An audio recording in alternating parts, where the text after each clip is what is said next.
Welcome to the Sports Lounge number 73. Nathan Stackin on the DL at the moment.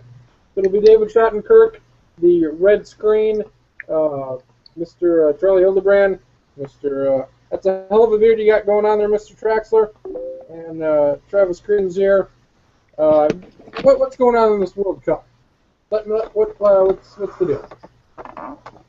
Lot of drama. A lot of drama today. Mexico probably a little hosed out of the tournament. Yesterday, Brazil on life support, and they miraculously get through. U.S. plays Tuesday, so it's all coming to a head here. Pretty boring Costa Rica Greece game expected, but you don't know what'll happen. So why has it been so exciting, this knockout stage? I don't know why. I mean, Brazil-Chile was supposed to be a good game because those are two good teams. Yesterday, with the biter Luis Suarez out for Uruguay, they didn't have much of a chance. And Colombia has looked quite good in this whole tournament. And I thought that would have been a pretty embarrassing loss for the Netherlands if they would have went out today to Mexico, especially how poorly they played. Mexico, I thought, played well enough to win until the end of the game. So I think Netherlands are probably the most dangerous team in the tournament. I might have said that even before the round of 16. I'm curious to see what David thinks, but that's kind of where things stand with me. I don't know why it's been as interesting or as riveting as it's been, but I don't know. So by dangerous, you think Netherlands is the best team left? Is that what you're saying, or what? Well, I think they've definitely played better than Brazil. I think Argentina has had moments of sort of quality play, but they've kind of had parts where they've saved it. I think the key in this tournament is you have to be able to win when you don't play well. And I think the difference between Brazil and the Netherlands is Brazil's played bad or not great 3 times now in this tournament. The Netherlands today was really their worst performance, and they still managed a solid win with coming through in the end. So I guess that would be what leads me to believe that. I would say yes, Netherlands is the strongest team left in the tournament, or so far, based on what they've shown. Yeah, You don't think it's the United States? I don't. Sorry. based on what they've shown, I would agree, but I would also say that Germany hasn't shown everything they can do. They've obviously topped their group and came out of the group of death with 7 points. They didn't play great against Ghana. It's kind of less than expectations. I would expect them in the final. I think it's Germany, Argentina. Argentina hasn't really played anybody yet. That back line of theirs kind of scares me, but I think matchup-wise, going forward, if the U.S. were to beat Belgium, I think Argentina would have loved to play the U.S. in quarters. I think it's pretty clear there's 4 teams left that can win it. Brazil, Germany, Netherlands, and Argentina. Would expect they'll be stunned when those 4 maybe. I think Argentina is in a good spot for a lot of the reasons you mentioned. Whether it's the United States or Belgium, they're definitely capable of beating that team.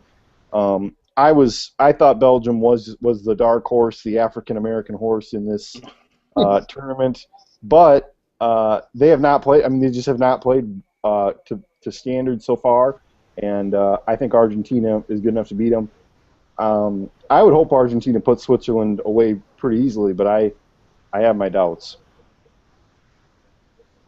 Could there be shootouts all the time in the knockout before the knockout stages? Would you be a proponent of no more ties, wins or losses, in this very, very important tournament?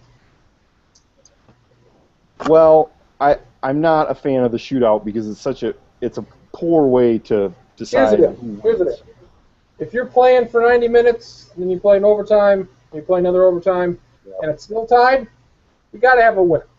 You got to have a team to win. We can't play forever. This is the best. Is there another way to determine this? Because it seems like you stick the guy there with the ball, you kick it in the goal, you see who wins. You start each team at the 25-yard line and give them. Oh, wait, that's a different sport. I was considering what if they played 6-on-6, or I don't know what you'd need to do to make it work, but use your hands. Use your hands, yeah. The only thing I'm thinking is that it's just you play that long, you'd hate to see it end. It's similar to the NHL, end on a sort of a gimmicky thing where it's one-on-one. That's not how the game's played. You But can't play forever, though. But I also think that in general, the system is kind of broken, given that you only play 3 games and some of the best teams are out. Teams that are certainly capable of still being in it are out, and I think that, in a certain regard, is a little bit more of a crime than anything else. It's 3 games. The U.S., you can make your argument. They won one, drawed one, and lost one, and they're through. And as they haven't scored a goal in more than a game. So, they got through, but I guess that's the contrarian, non-American way to look at things. But they haven't played their best recently. What do you make of Drew Ahman showing well in the Traxler Bracket Challenge? A closet soccer fan. Is this what we get? I haven't looked at. I haven't. Go ahead, Charlie.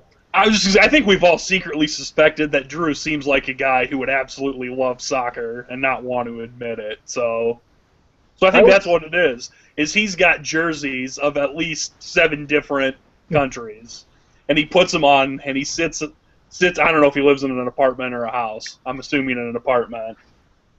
And then he sits there, and he cheers at a whisper level to not alert any of the neighbors and let anyone else know of his undying love for soccer. That's my guess. Is it right? Probably not, but it's my guess. Would you say he is the most looks like a soccer player out of all of us? He looks like a soccer player. More than me, more than anybody else here. I think I think I look more like an owner than. Okay. That's probably true. I had not looked at the standings here. What do we got? Until just now. I'm in fucking dead last, so. Drew Ahman, is in front with 19 points, and he has, let's see. He's got. 27 points. Then Stacken, 20. Stacken and I are tied with 23. Travis, 22. Or tied with Charlie for 22. That's right. And then Schottenkirk dead last, 17 points. What happened there, Schottenkirk? What happened to Mr. Schottenkirk here? If Germany wins this thing, I'll be right there. I'll be back. That's true. Rolling, so. Everyone else got Brazil. I think Charlie's got Germany as well, so maybe I'll finish second. We're the only 2 that pick the fatherland, I guess. Although I don't think they call it that anymore. No, probably not. The NBA draft, we had our special. How did the Sports Lounge do as far as predicting picks, specifically in the top 10 of the draft? How did we do? 5 of the first 7 correct, but after that we went to 0 for the next 23. But I'm still happy with the result. Well, this was a year where it seemed difficult to get those picks right in the top 10. I don't know if you compared our mock draft with others. Yes. We probably would have done pretty well for just the top 10. I didn't see anybody else have 5. I saw one guy have 5 of 7. That's okay. Aaron Gordon going 4 really hurt everybody. Yeah, that was a little surprising. Was that the most surprising thing of the first round? That was the first pick that we did not have. Exum was the big thing going to Orlando, but he goes to Utah. Orlando, why do they pick Gordon instead of Exum? They must believe that Gordon is the Blake Griffin type that some have said he is. I don't.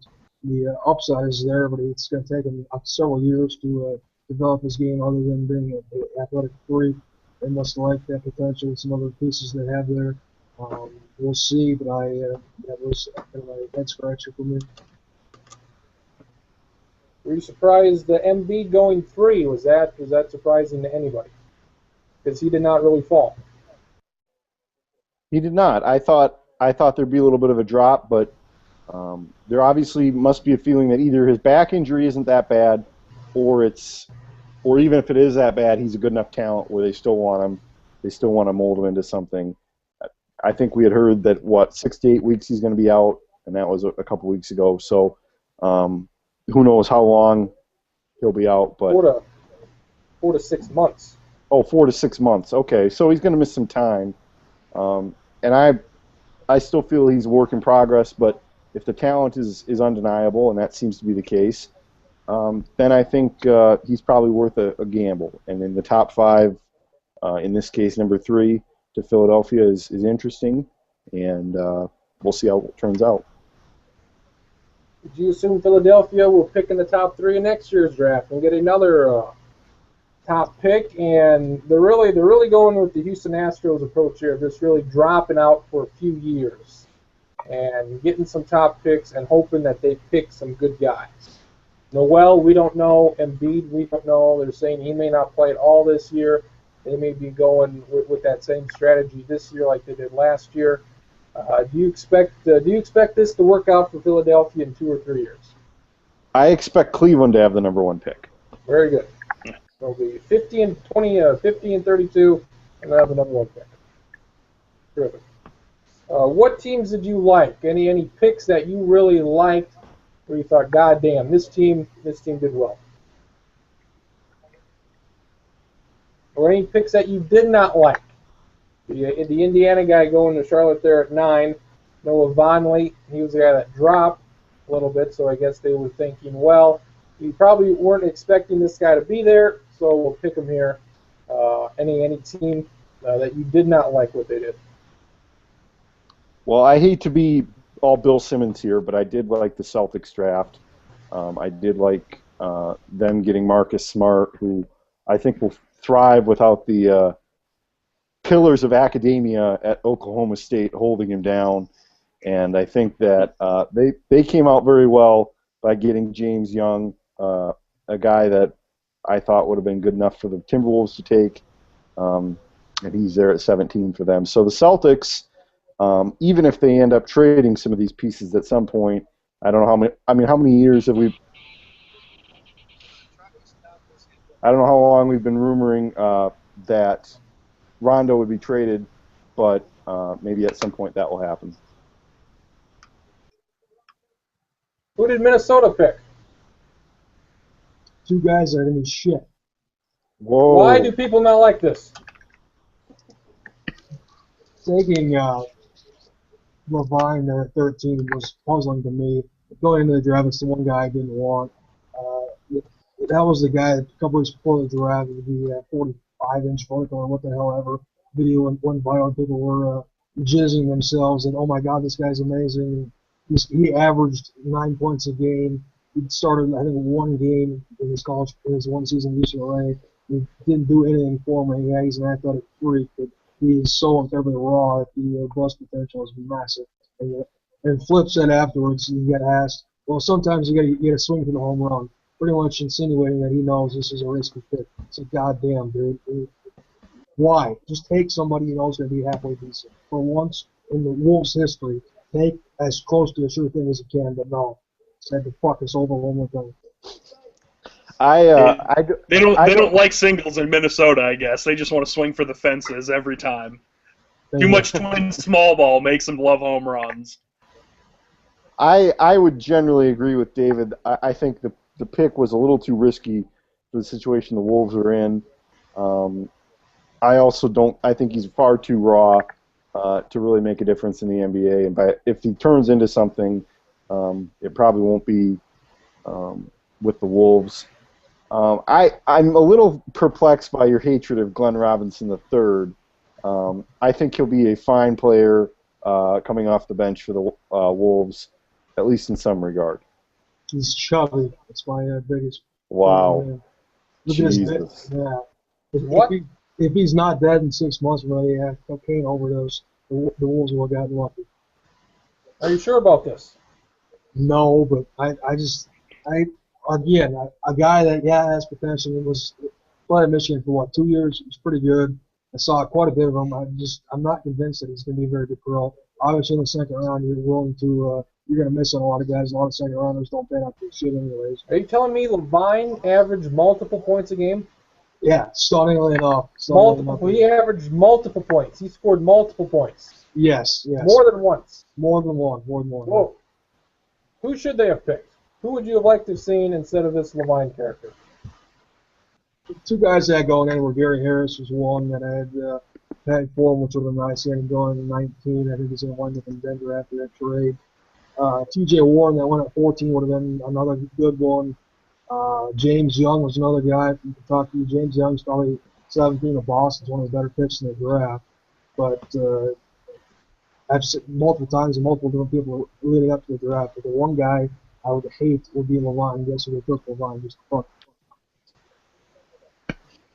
Nathan Stacken wants it to be known that he agrees that it's a terrible pick. He hates the guy for reasons I don't know. He just hates the guy. He wanted Adrian Payne from Michigan State. So let the record show that Nathan Stacken, that's how he feels, big Timberwolves fan that he is. I have a problem with the Miami Heat trading with the Charlotte Hornets to move up 2 spots. Everybody knew they wanted Shabazz Napier. So what do? They trade Shabazz Napier to Miami. Explain this to me. If you're Charlotte or any other team that would have picked Napier, I don't know why he fell this far, almost out of the first round completely. I think he's going to be pretty good. I think he's going to be as good of a guy in the draft. I think he'll be one of the top 5 players in 5 or 10 years when we look back at this draft. But why would you help out Miami by giving them a point guard that they desperately need? It's a big question. Probably doesn't have any answer that will be Nobody else. I don't have a strong take regarding Shabazz Napier in the Miami, other than it's kind of dumb. I don't know. Yeah, It's fishy. I agree. It's weird. I'm more of an NFL guy than an NBA guy, and it just always kind of. I mean, it doesn't surprise me anymore, but it's always been interesting just how they do the draft differently between those two sports. And some of it I get that, you know, there's less rounds and you see more games of basketball players, but it just seems that the NFL is much more, what do we think you can do for us, where the NBA is more, this guy might be awful, but there's a 1 in 15 chance he could be a lights-out player. Do we want to roll the dice on that? Doug McDermott to the Bulls. Do you like that move? 16 and 19 with the 11th pick. Denver picks him and sends him to Chicago. They need a shooter, and he's a white guy that can shoot. Is that a good move? Yeah, I think so. I was kind of perplexed when Denver took him there at 11. I was kind of moved. There was a move coming. I didn't know where he was going to come up and trade for him. But 16 and 19, having multiple picks, benefited the Bulls. Yeah, obviously, maybe a shooter. McDermott is a pure knockdown shooter who can do a little bit off the dribble and see what he can do defense and defensive end. But I think it is a very good fit. The pieces that the Chicago has, we'll see what happens here in free agency. But if Rose is healthy, they're going to be a contender this next year. Nick Stauskas 8 to Sacramento. Was that surprising? I assumed one of the white guys would be going to the Hornets, but that didn't happen. Stauskas 8. Were you surprised he was picked over McDermott? No, not really. But I kind of had him in that 8 to 10 range, and I wasn't that surprised. And the way Gordon going 4 kind of fucked up Sacramento's. I think they want him. Gordon pretty bad at 8, so they went elsewhere. But I think Stauskas probably be a better thrower than McDermott anyways, and no, I wasn't surprised he went ahead of him. What are you more intrigued by, the Miami people opting out or Jason Kidd going to Milwaukee? Probably I pretty guess I'm close. more intrigued with the Miami players opting out. It seems strange to me that Jason Kidd is so excited to go to a Milwaukee Bucks team that did not experience a whole lot of success this past season, regardless of what SDSU players may or may not play in Milwaukee. I don't know. It seems like I don't know why you'd be surprised or be excited to go from, you know, a team that's not that great to a team that's probably even worse. But I'm more intrigued by the Jason Kidd thing because I think it's a disaster for pretty much everybody involved, and I think that it's going to be good for the Nets, though. They get rid of this jackass, and they get a first-round pick or whatever they're going to get. They get a new coach. I guess it depends on who's coaching them too. I don't know who will be coaching them. What's Scalabrini in charge? I suppose anything's possible. I also think what's the likelihood of a straight up coach trade? Larry, we don't even know if he's going to go there to coach. No, we don't. And he could be going there to That's be the the thing. GM. Lionel Hollins to the Nets. Yeah. Yeah, I mean, I'm sure that's in play. I mean, we discussed the Nets' problems on the mock draft the other night, and they have a lot of problems. I just don't know, and I understand that there were different people making the decisions for the Nets compared to last year when they hired him to now, and that what's-his-face Rod Thorne was not involved with hiring Jason Kidd. It's puzzling to me that Jason Kidd felt that he had to make this power move when he has really no credibility to make any sort of move like that. He wants to be like Phil Jackson. He wants to be like Doc Rivers. He has no credibility like those guys have won championships. Greg Popovich has won championships. You're not going to be Greg Popovich. And apparently he pulled these power moves all the time when he was a player. Maybe I just wasn't paying very much attention. He sounds like an asshole. He does sound like an asshole, and this just doesn't. It's Milwaukee. I mean, if he wants to get, I mean, I don't see the combination of Jabari Parker and Jason Kidd working real smoothly together. You calling Jason Kidd a racist? I'm calling Jabari Parker. Of what race? What race? I feel bad for Jabari Parker because he may be pushed around a little bit, and he doesn't need that. So. Wow. Side note on question that Travis said about trading coaches. When was the last time a coach was traded? Because John Gruden was, a different sport, but Doc Rivers was traded. Was he? Oh, I kind of remember that now. Wasn't he? He was traded. John Stiegelmeier was traded from Wisconsin for Bo Ryan. That happened. That was a bad deal, guys. That was a bad deal for Wisconsin. Still struggling ever since. How about this? I think Jason Kidd knows that the Nets are a shit show, so he says, okay, make me the owner of the whole goddamn deal then. If you don't do that, I'm out of here, because he wants out. He sees it. Garnett looks like you and me playing right now. Paul Pierce may have a year or two left at 12 points a game. He says, the cupboard's pretty goddamn bare. Let me go to Milwaukee. They got some cheese in the cupboards. I like some cheese. I think that's probably true, and at the same time, the Nets are like, yeah, screw you. Go. You want to go try to run the show in Milwaukee? Good luck. And so, I mean, I think both sides are to blame. I think it's great. Back to the original question. I'm way more intrigued by that than the Miami thing, if only because there's a good chance that the Miami guys will return back to their spots. Not so fast on that.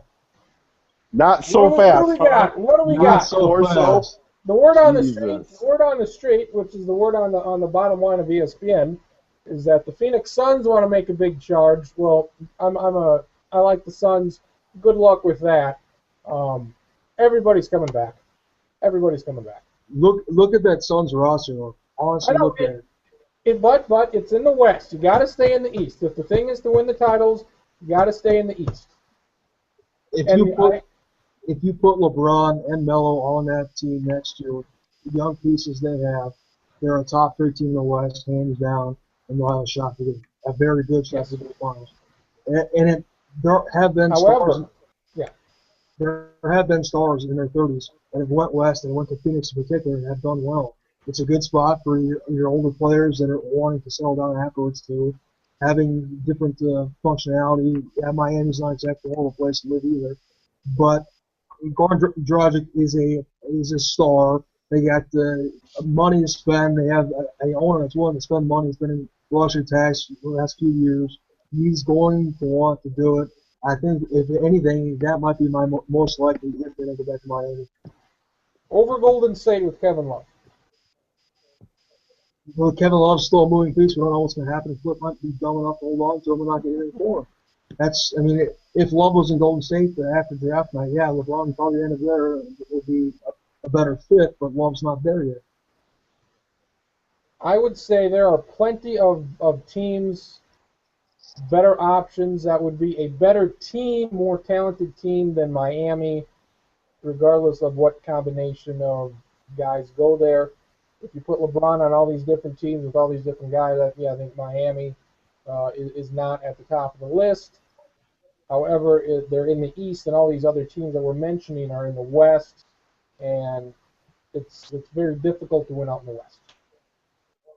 I fully agree, but that's the one spot where they can get pretty much close to the money they get in other places and have LeBron and Melo play together with a young roster of guys that are just coming into their game. So in 2 or 3 years, when LeBron and Carmelo obviously start declining, you're going to have other guys that are stepping up. They won't have to do everything. They'll still be a good team.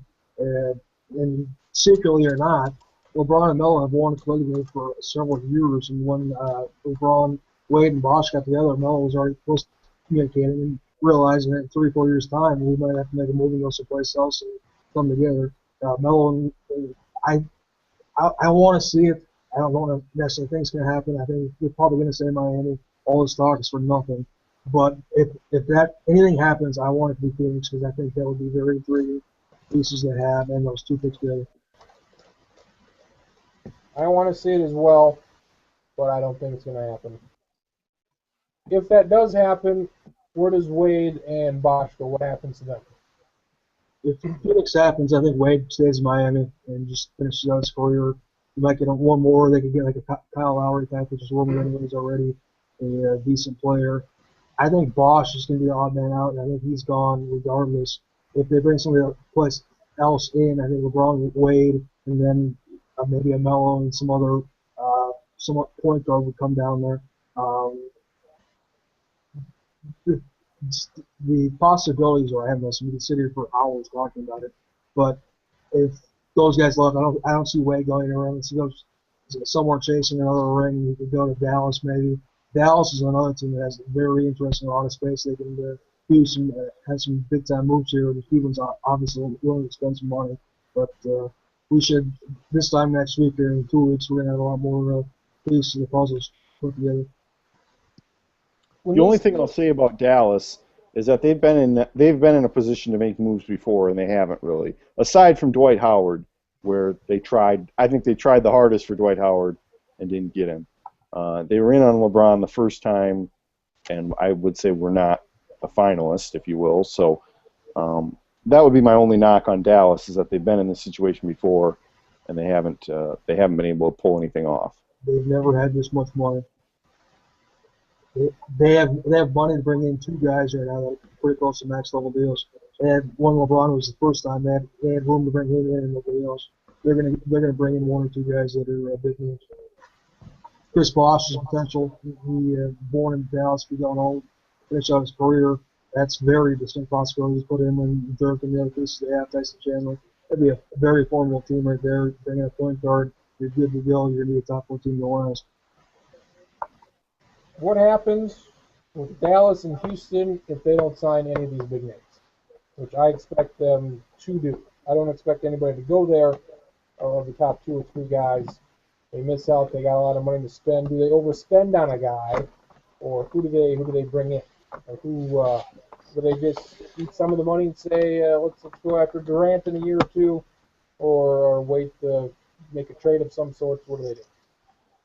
They'd probably wait because if you look at next year's free agency class or potential free agency class, it's not as good, but it's pretty fucking good considering the last 5 years and who hasn't been available. These next 3 summers, there's stars left and right. Durant 2016, the biggest one. I think he's good as gone if they don't win a title in the next 2 years. Kyrie's going to be coming up pretty quick. Guys like up in Toronto, Rudy Gay this year. That Dallas might be looking at Rudy Gay this year if they miss on the upper echelon guys like LeBron and Ray Bosh or something like that, or Melo. You also have Gorgie Jang out there in 3 or 4 years, so we got to look out for him too. Yeah? Any takers? Any takers? Well, he's might as well stay. He's going to get a max deal from the Wolves. Really? Okay. No, he won't deserve it, but he'll get it. He'll get it. Second team all rookie. Look at that. He'll get it for sure. Stacking's on here. You can catch up on the trivia later. Trivia time. Somebody pick a category of some sorts. We'll see what happens. Suppose All-Star. Give me the Houston Astros.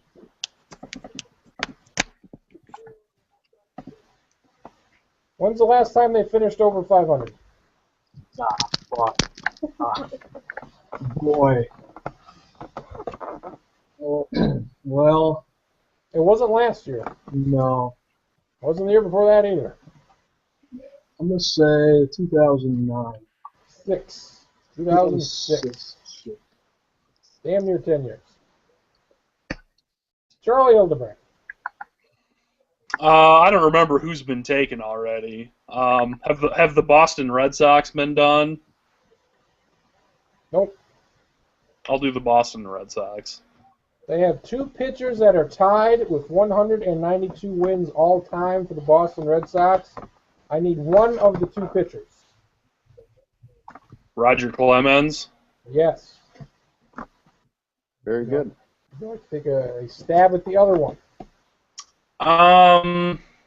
Another very well-known pitcher. Pedro Martinez. Cy Young. Mm. Would have been a while till I guessed that. I didn't even know he pitched in Boston. I know he pitched for about 80 billion innings, though. Some of those billion innings, they were in Boston. Yeah. Lyndon Kugels, go. Can I have some options of teams that are left? There's like 50 teams left. There's quite a few teams left. Just pick one. Does it have to be baseball? No. Now, you can do them in whatever order you want. You just need one of each. Does anybody take last month? What's that? Nothing. Forget it. Oh Jesus! I'll take the Seattle Mariners. Can't. I took them a couple weeks ago, fucker. Yeah. We did the Jesus! All these teams left. Pick anybody.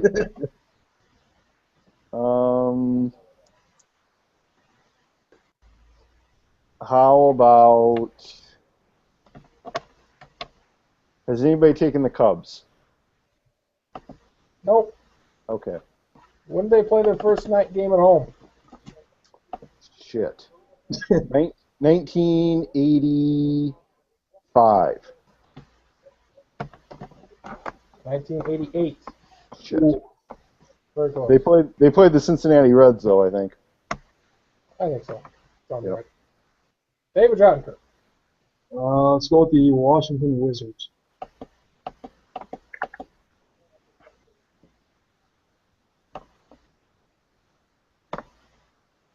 What year did they change from the Bullets to the Wizards? What season? Like the 09-10 season, the 2012-13 season. I think it was in the middle of the mid-90s. Let's go with 97.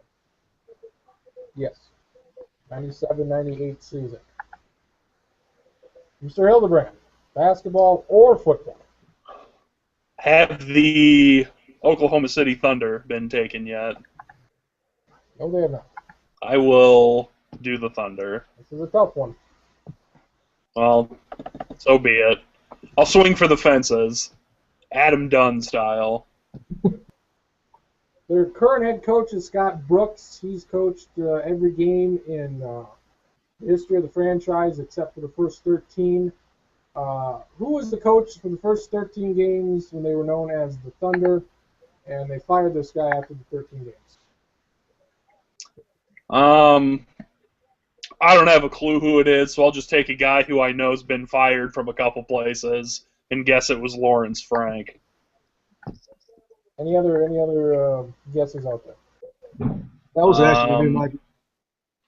Lawrence Frank was a good guess, and it's probably the guy I was thinking of too. You've heard of this guy. He's an infamous coach. He's a broadcaster now for the big four-letter network. Is it Bill Simmons' buddy, who used to coach the Bulls, Doug and I Ball. can't think of his name? Nope. He does some radio, does some TV. Latrell Sprewell almost killed him. Oh, PJ. PJ Carlissimo was the Oklahoma City Thunder coach for 13 I haven't heard that name in a long time. It would have been hours till I would have come up with Carlissimo. Mr. Christoffels, what have we got?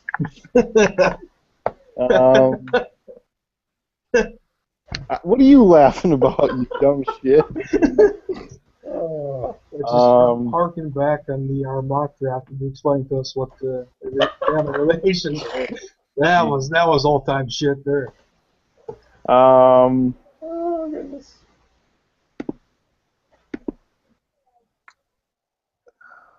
Basketball or football? yeah, NBA. A couple of NBA questions here. You want to make it 3 in a row? You can make it 3 in a row. You want to be difficult? We can do a football question. I'm thinking of an NBA team.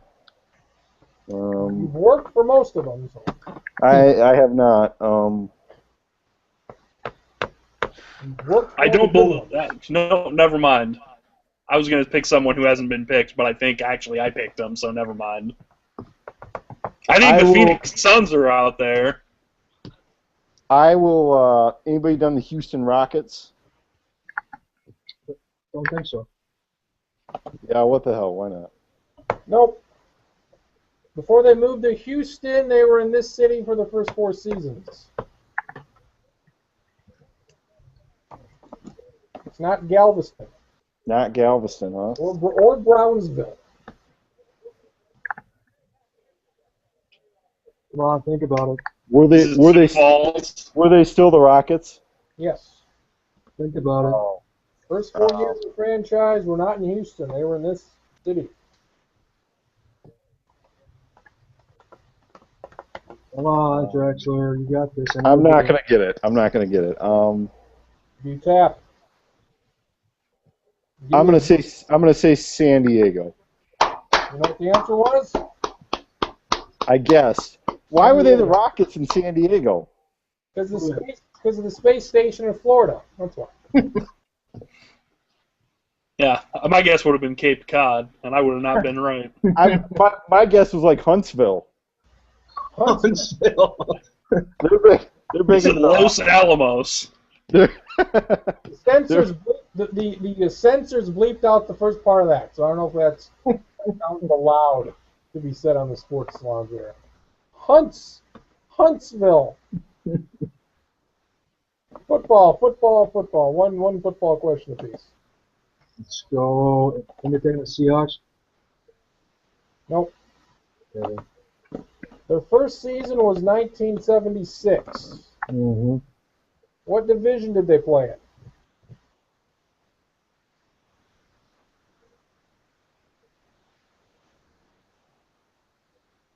Well, I think that's a trick question.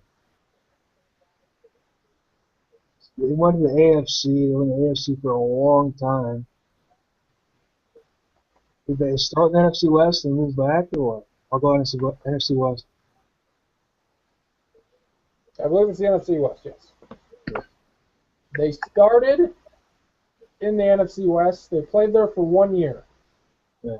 And then they went to the AFC. It was very odd. I went look if you're interested in this. This is fascinating to me. Them and Tampa Bay. I believe Tampa Bay started in the AFC West, and they switched divisions. And Tampa Bay ended up in the Central, and I believe they played each other twice. Tampa Bay and Seattle expansion teams played each other twice for the first 2 years, I think. It was very weird how they did that. They started in the NFC West, went to the AFC West for 30-some years, and now they're back in the AFC West. Charlie Hildebrand. Have the Carolina Panthers been taken? No. I will do the Panthers. You're taking stack and strategy of teams with short histories. I sure am. They played at this college's stadium during their first season in 1995 for their home games. Let's see. This will be a classic sports lounge moment right here. Is it East Carolina? Clemson. Oh, wow. Interesting. Clemson. South Carolina. How about that? I would have guessed. I would have guessed somewhere in North Carolina. Considering they're from Charlotte, you would think so. Yep. Yeah. But that's what I get, thinking that they'd do something that makes sense. Nope. Marcus Traxler, round it out. Is anybody taking the Green Bay Packers? No. Yeah, I'll try them. Where do you want to take them to? I want to move him to Milwaukee. Fuck him. You can't have an NFL team in a podunk little city, even if you've had them for 85 years. A city the size of Sioux City. And we do not have an NFL team here. Well, guess what? We're moving them to Sioux City. They can even keep the name. They can be the Sioux City Packers. The stinky cheese goes to the stinky city. I like it. Who was the last player to get their number retired?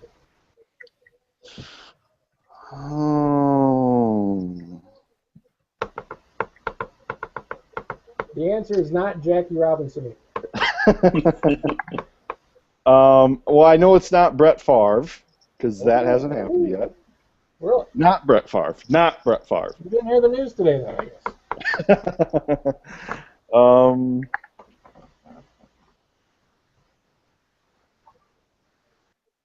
I'm going to go with the Minister of Defense, Reggie White.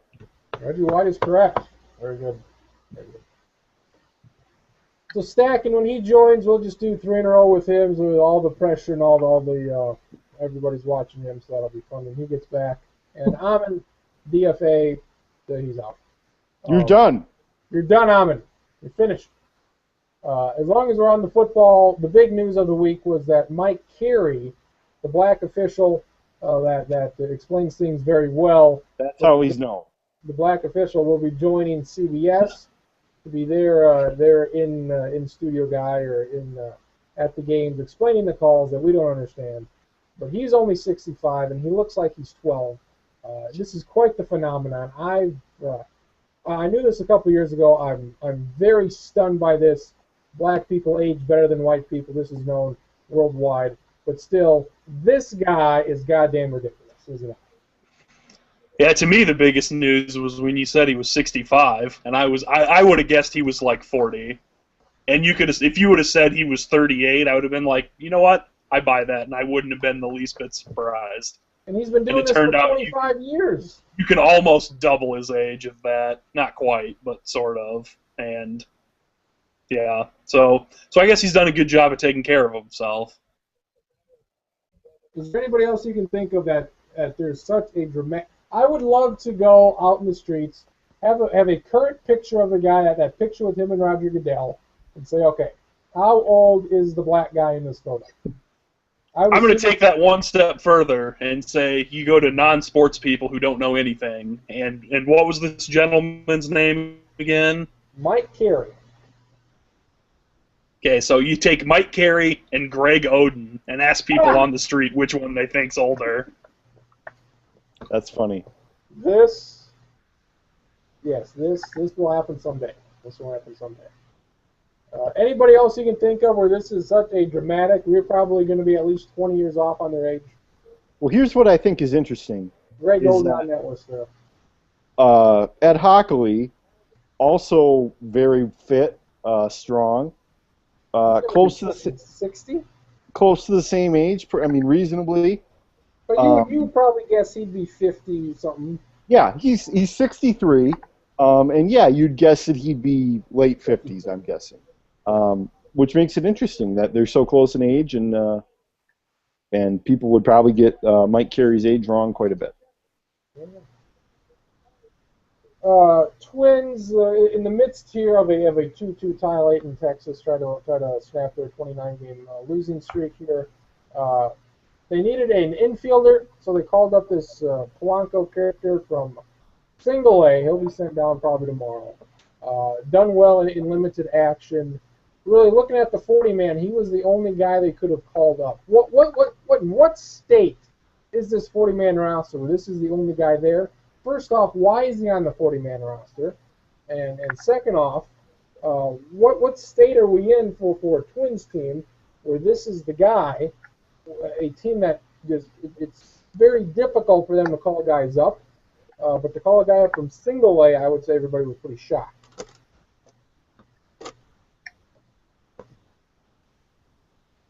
Well, it doesn't really matter, as we're quickly finding out.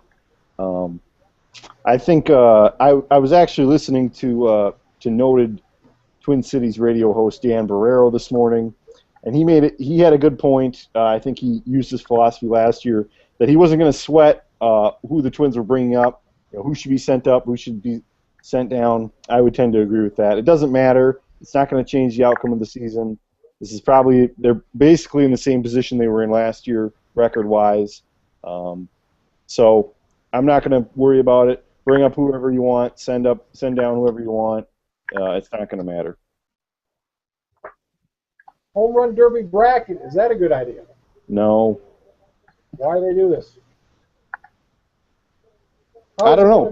How's it going to be bracketed? By league or by waist size or by foot size or? No, you're on the right track. Bat size. Bat size is going to be how it's going to be.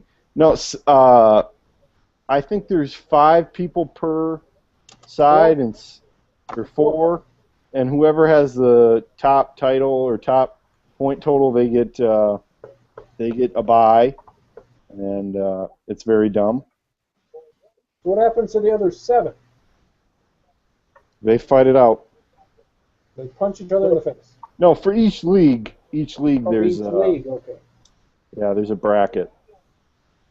So the top, okay. I don't have it in front of me, but yeah, it's kind of complex. Which is what you want in a home run derby, is to make things as difficult as you possibly can. Yep.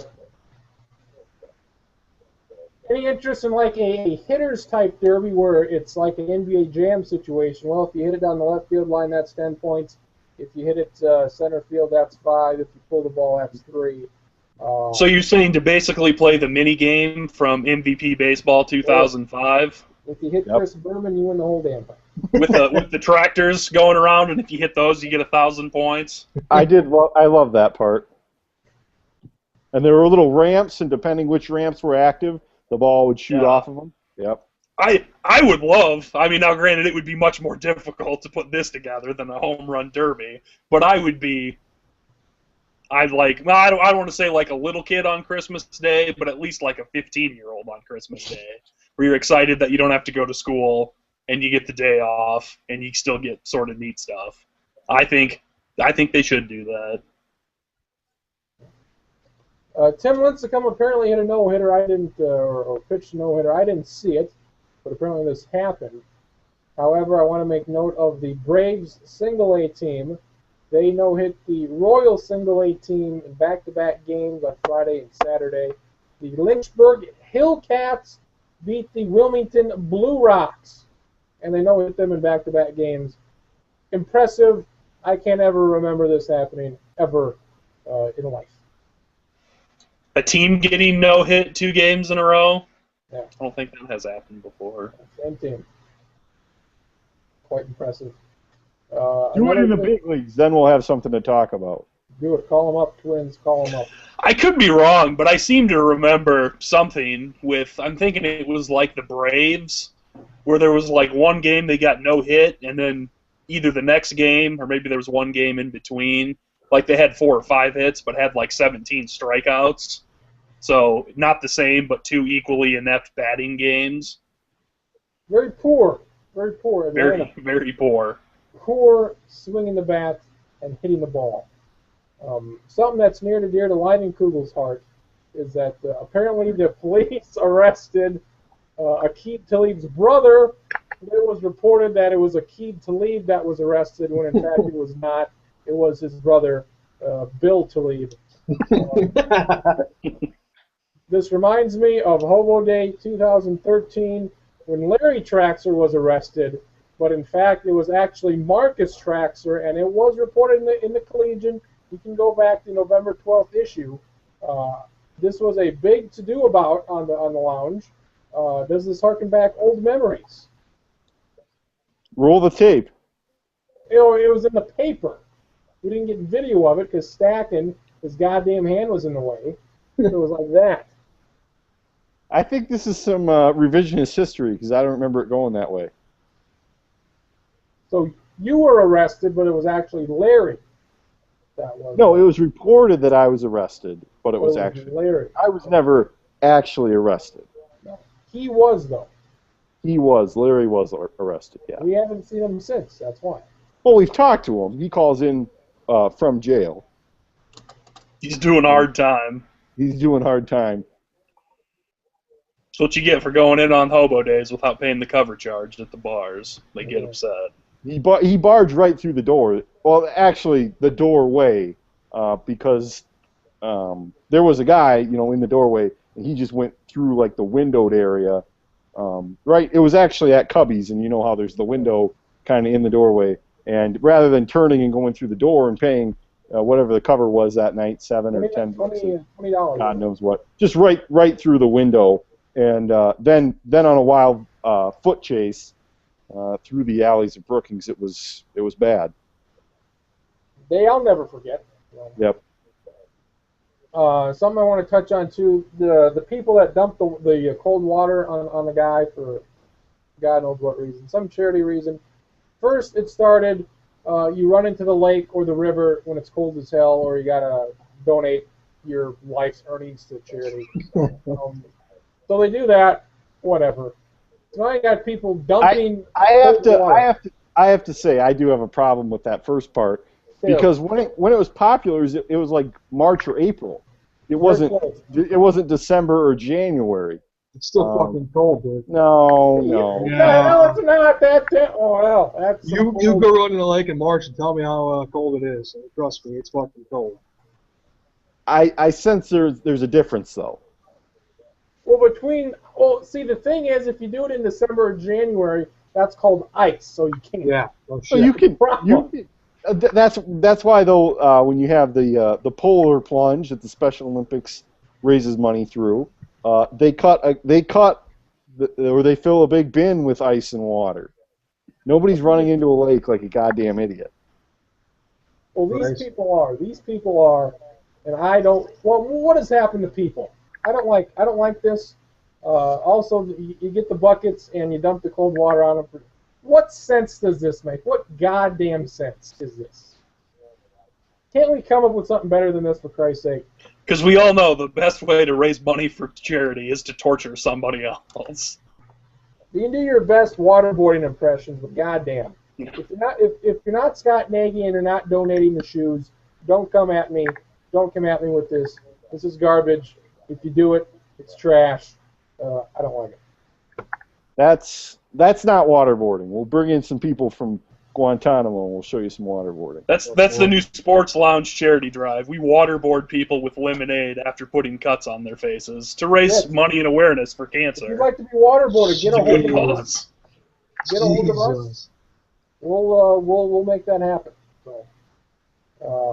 So, did you see this lady? She was 8 months pregnant. She ran the 800 marathon at the U.S. Track and Field deal. I did not see that. 800 meters. 800. What did I say? 800 miles? 800 marathon. Whatever. I don't know if she ran 800 marathons or 800 miles. Yeah, I heard marathon, and I was really surprised. The 800 meters. Apparently, she was she won it last year. She has a human inside of her that's ready to pop out any day now.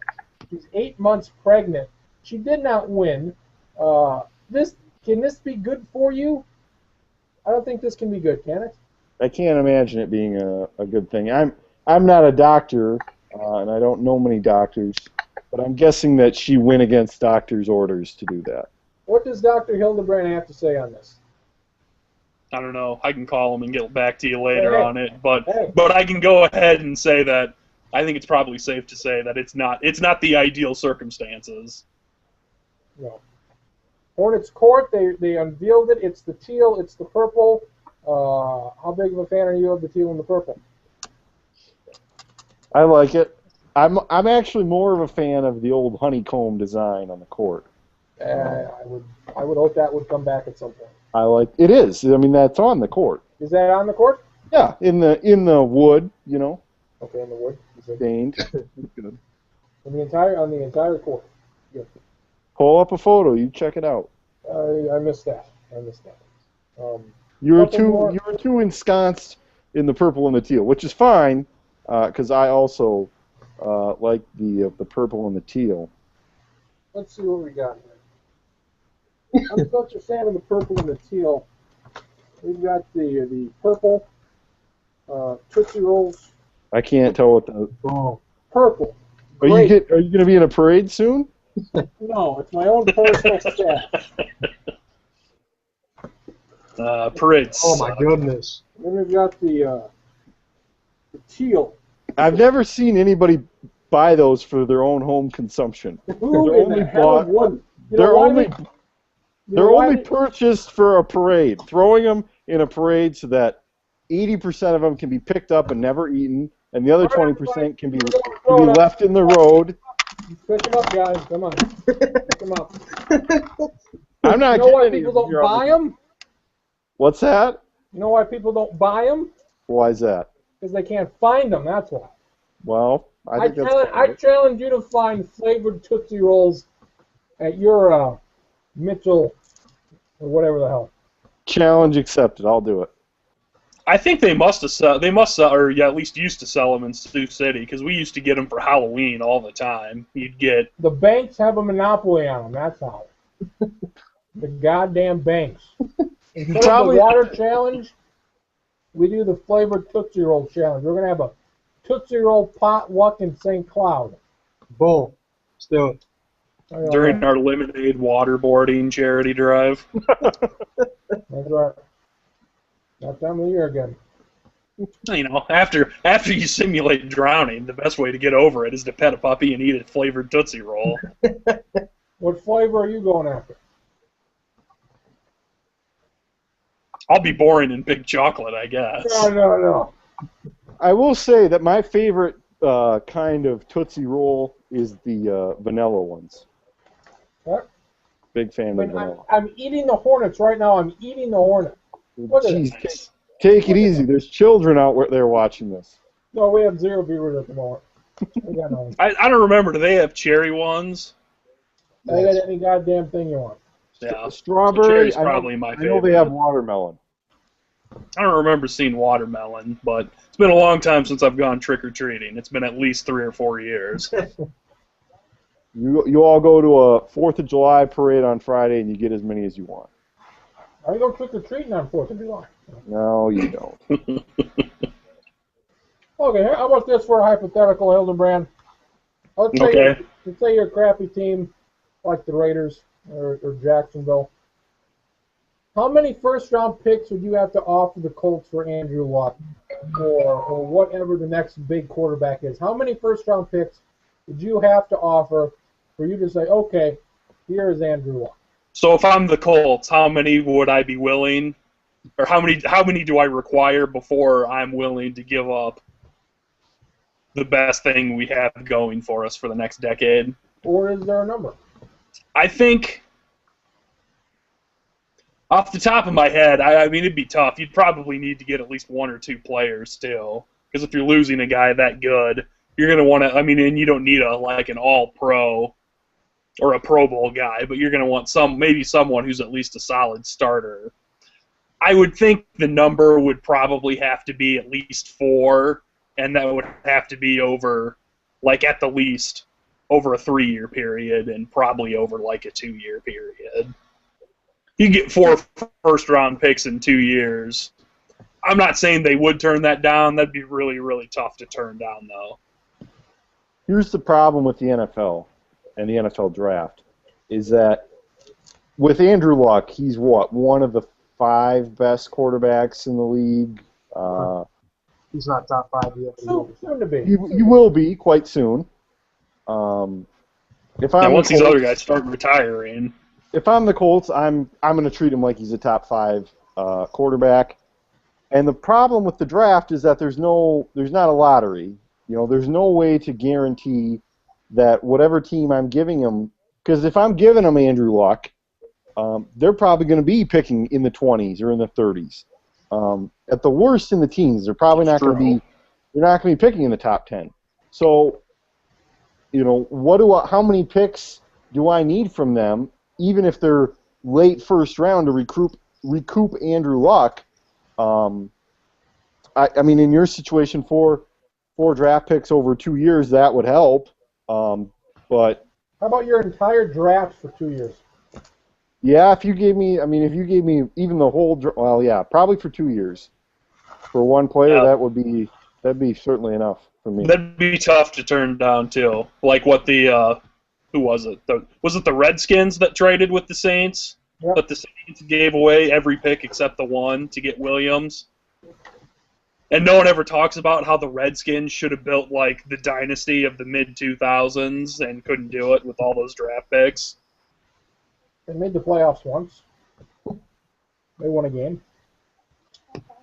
Not good enough. I think it'd be interesting to see, though, if a team could do something like that to get 2 first-round picks for 2 years, or 4 in 2 years, and assuming they keep their own, to have 3 first-round picks 2 straight years. I think that would be really interesting to see what they did. And then they'd cry 4 years later when they had to re-sign all of those guys. Then you know what you do? You trade back up into the first round, and you get about 7 first-round picks, and you just kill everybody in that situation right there. Yeah, you be the Washington Redskins, and you just keep waiting. That's a problem for future Washington to deal with. We're not going to deal with that right now. No. Future Dan Snyder can deal with next year's draft problems. We're trading up to get a first-round pick this year. Final question, unless everybody has somebody else has something else. Pork or beef? You can only have one the rest of your life.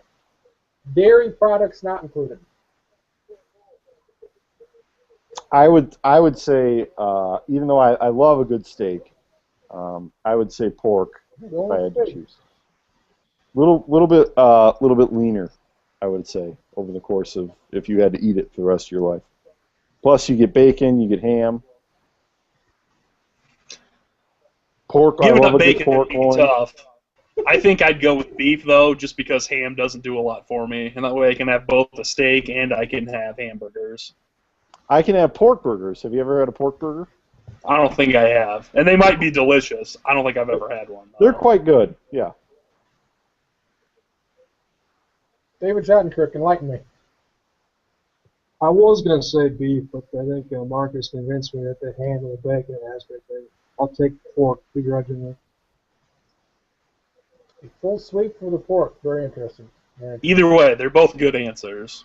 Here's the thing about pork. They make ground pork. I don't know how great it tastes. Like if you were to, let's say, okay, now all my taco meat is substituted with pork instead of beef. I don't know what that would do to your tacos. I know that shredded pork would be just fine on a taco, and I think in most scenarios it would do fine. But you would have to do some experimenting before you fully decided. You have to settle into the decision, and then give yourself like a week to just eat all the beef you can handle before you dive into a life of pork. There you go. A life of pork right here in the lounge.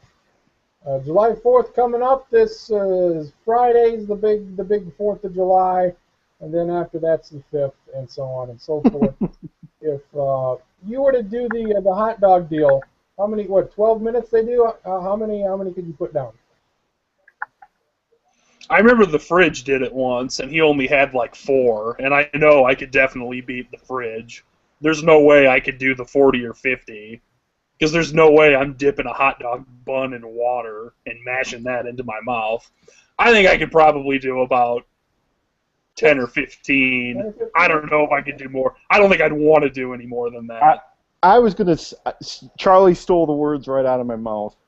I would not be able to do the water thing with the buns. That is the most disgusting thing I think I've seen. I think I could eat one hot dog for every minute in the competition. That's 12 minutes. I think I could eat 12 hot dogs. Maybe I could do a little bit better, but I think 12 is a safe assumption. Plus, the hot dogs are pretty good, and just start jamming them down your throat, that doesn't sound like any fun either. Never like it when they're jammed down your throat, that's for sure. I don't know. And maybe you don't want to eat that many. Maybe you just want to have 4 free hot dogs and casually relax and eat your hot dogs. I'm totally in the competition. Then you get the ketchup and the mustard out, and you're just relaxing. Can I get a beer with these? And they'll bring you whatever type of drink you want.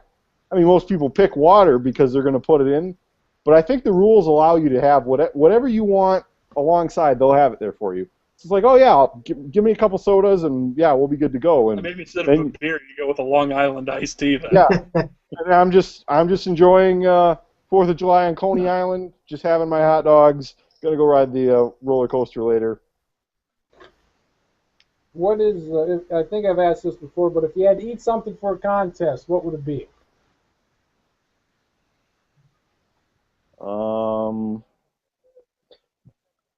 I don't know if hot dogs would be my final answer, but I wouldn't want to pick something I really like, because the last thing you want is to have something you really like to remind you of like eating too much or throwing up or something. And certainly if it was something that I didn't like at all, I don't want to have any interest in eating a whole bunch of that. So yeah, I'd probably be okay with hot dogs. If it was a really bland hamburger, I could maybe do a bland hamburger. But like, I don't want it to. If it's a hamburger, it can't be a good one because I don't want it to remind me of tasty hamburgers. That's the problem, though. Have you ever had? I mean, I can honestly say I haven't had a bad hamburger in a long time, but a bad hamburger will ruin hamburgers for a while for you. And so, what constitutes a bad hamburger? Just not cooked very well, poor meat to begin with. The beef's a little dry. What? You have some sort of hamburger business that I just on a bun that's been microwaved for 6 minutes? No, I don't have a hamburger business quite yet. Not yet. Not yet. Give it time. I actually, it's been like a decade since I've seen this competition, but I'm pretty sure on the 4th of July they have a baked bean eating competition. Now, I don't want that to be, that would not be the competition I'd want to be in, but I remember seeing it on like SportsCenter Top 10, and they're like, oh yeah, by the way, today there was also a baked bean eating competition. You just saw people drinking like whole bowls of baked beans. It's like, that's going to be a disaster here in about 90 minutes. You don't want to be near any of those competitors. I would say this is going to be a little off the wall. I would say deviled eggs for a competition, because I think that actually is a competition, and I think I could put down quite a few of those. Your ass would smell like the fucking corpses of 1,000 men. I don't think it would be. God. I don't think it would be any worse than usual, though. Terrific. On that note, David Schottenkirk, who wins the WWE Championship tonight? Hey, whoa, hey, we didn't hear yours here.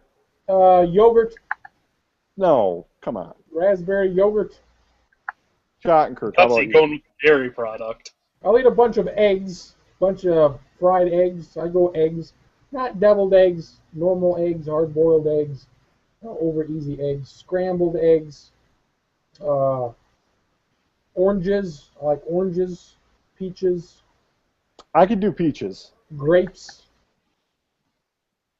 Something like that. Okay. Something like that. Maybe lard. I'm not sure. You seem like a lard guy. You cook with lard, don't you? No, just crisp, the Pam spray right in the mouth. No, you're a Crisco guy. You were going to say it. I'm take the tub of butter, oil the pan up with the butter. That's what I do. I think we can all agree that Spam would be the best thing. Jesus Christ. I tell you. Championship tonight. Who is it? I'm going to stick with what I said last week and go Randy Orton. It could be Roman Reigns. Kind of get the impression that the SummerSlam main event's going to be a triple threat. Cena, Orton, Roman Reigns. Lesnar's going to be thrown in somehow, but tonight, when it's all said and done, I like Randy Orton. Cena Orton, that's a new match, isn't it? Yeah, we haven't seen that one. We haven't seen that in at least 5 days. At least 5 days. And it's not like we've seen it like 500 times the last 10 years. Holy. Well, you stick John Cena with someone who can actually wrestle to make it more entertaining to watch. Ouch. I don't like him, but he can wrestle okay. It's not great. What do you make of that poster? I kind of get the impression they might have did that intentionally, just to get the buzz stirred up and people talking about it. I don't think that's stupid. If that is actually an event that night, the business is as good as dead. Because if you start leaking that kind of stuff that far in advance, it's just obviously with the more information in the last 10 years in particular, everyone knows everything about the business already. But that'd be kind of surprising that was actually on that night. Cena, Lesnar, main event would be fine. Be a good match, but if that's truly gonna be it, there's no reason, no way that should be released 6 weeks in advance. No.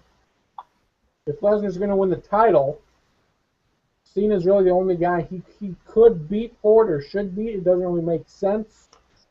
I don't know who else he would face for the title.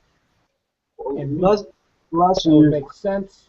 yeah, Very last good year's Lesnar really hasn't. I don't think he's had a really good program or run with Randy Orton per se. Yeah. But I think Lesnar and Cena would obviously be the most intriguing for money wise and his namesake. But it would be a fine match. But I don't know what you could do with an angle there. So pretty much it's awesome. A lot of the options with that already. I would like the dynamic of Randy Orton having the title and Seth Rollins having the briefcase. Right. I think that's a good dynamic there. I don't see that happening now. I think we all agree. Even Marcus agrees here. Seth Rollins wins the briefcase. I'll go with John Cena. John Cena winning the thing. We'll get a full report. If you want to follow along tonight with the pay-per-view, you can go to @MarcusTraxler on Twitter. He'll be live tweeting all night in between MLS coverage. So, how did you guys know? I was trying to keep that on the down low, but match by match. Looks like the cat's out of the bag now. He'll be tweeting in his JR voice, going, "Oh my God, that just killed him." Charlie Hildebrand, Marcus Stratzler, for David Schottenkirk, for the black screen. I'm Travis Kriens. We'll see you next week, July 4th edition. We'll waterboard you in the sports lounge.